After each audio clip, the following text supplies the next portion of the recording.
पूज्य मालिक को कोटि कोटि प्रणाम और सभी भाई बहनों को नमस्कार।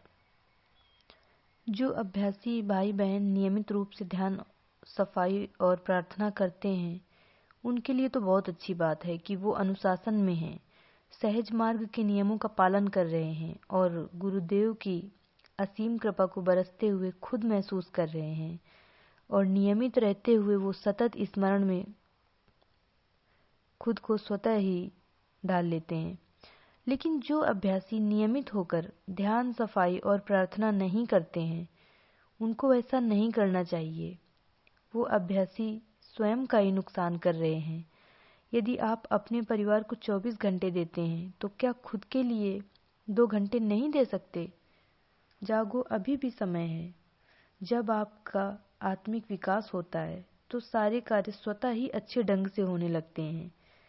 एक बार खुद को मालिक में पूर्ण समर्पित करके तो देखो, फिर आप समझ पाएंगे कि सहज मार्ग वास्तव में क्या है।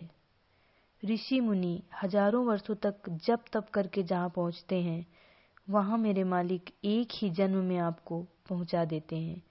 बस प्रयास करना होगा। यदि आप एक कदम भी बढ़ाएंगे, तो मालिक आपको 2 कदम बढ़ाकर ऊपर खींचेंगे। आप सोच के देखिए कि प्राणाहुति में मालिक हमारे अंदर के कूड़ा करकट, कितने जन्मों के जमा हुए हमारे संस्कार, अशुद्धियों को साफ कर उसमें दिव्यता भरते हैं। और हम क्या करते हैं कि कुछ दिन में फिर अनियमित हो जाते हैं। तो ये तो किसी के लिए, किसी के कार्य पर किए कराए पर पानी फेरने जैसा हो गया। हमारे पूज्य दाजी हजारों लोगों को एक साथ प्राणाहुति देते हैं। कल्पना कीजिए कि आपको 10 लोगों की सफाई करने के लिए बोला जाए तो आपके मन की स्थिति क्या होगी, आप समझ सकते हैं। जब हमारे प्रशिक्षक और हमारे मालिक हमारे अंदर की मलिनता को दूर करने का प्रयास करते हैं, जो आपके लिए निःशुल्क है, कोई भी धन आपका अर्जित नहीं होता है, तो क्या आप अपना समय तक नहीं दे सकते हैं?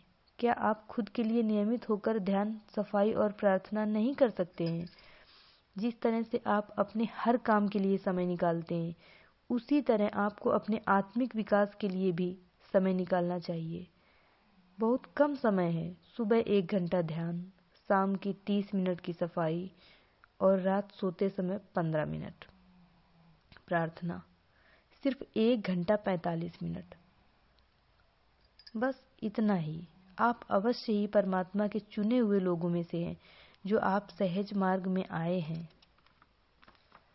बाबूजी महाराज कहते हैं कि सहज मार्ग आपसे आपकी जीवन भर की कमाई नहीं मांगता, अपना परिवार त्यागने को नहीं कहता और न ही आपको जंगल में जाने को कहता है।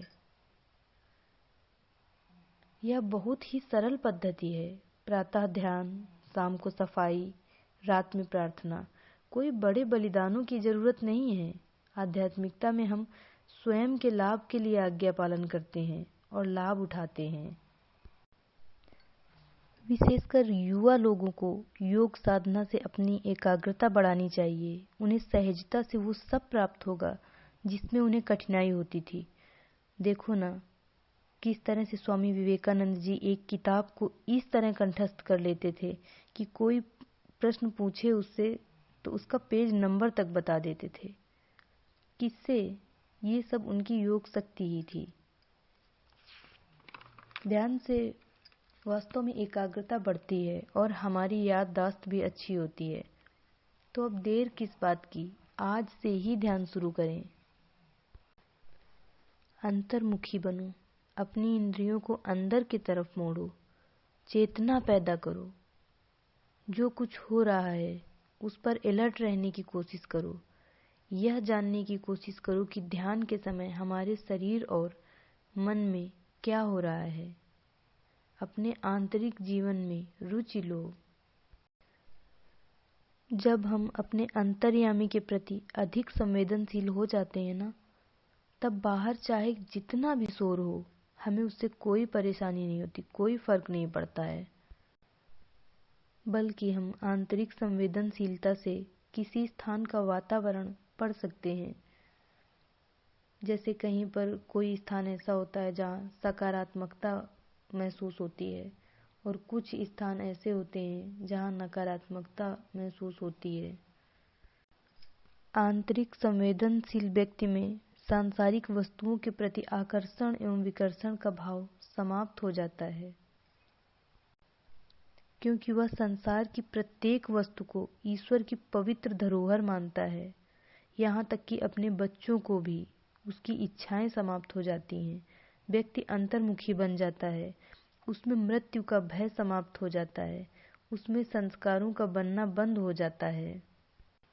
इसलिए मेरे ख्याल से तो बहिर्मुखी से अंतर्मुखी ज़्यादा अच्छा है। आपके विचार से क्या अच्छा है, अंतर्मुखी या बहिर्मुखी?